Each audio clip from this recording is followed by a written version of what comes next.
Saaremaa Tehumardi metsadesse üles seatud kaamera näitab hirvede tegemisi söödaplatsil.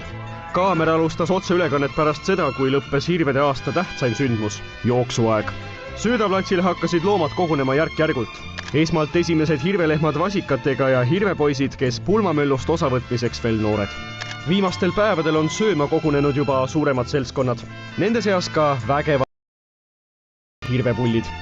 Selle aasta esimestel eetripäevadel pälvis tähelepanu harjumatult karvase kasukaga noor hirv, kellele vaatajad võivad hakata pakkuma väärilist nime, kui erilise kehakattega hirvepoisist saab söödaplatsi regulaarne külastaja. Looduskaameral hoiab silma peal zooloog Tiit Hunt, kelle kommentaare hirveplatsil toimuvast saab edaspidi vaadata ning lugeda RMK kodulehelt. Aastate jooksul on aga loodushuvilised vaatajad näinud lisaks punahirvedele veel teisigi Eesti metsloomi ja linde. Iga hooaeg toob kaasa oma üllatused.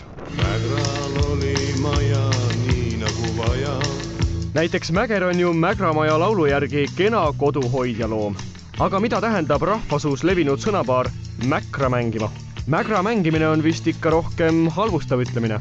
Mägra mängimine tegelikult peaks olema nõnda viisi, et keegi näiteks kutsub kampa, et läheme kuhugi ja ei viitsi tulla.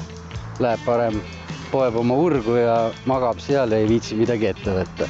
Et see peaks nagu olema see mägra mängimine. Mägra peres polnud ainsatki loodri.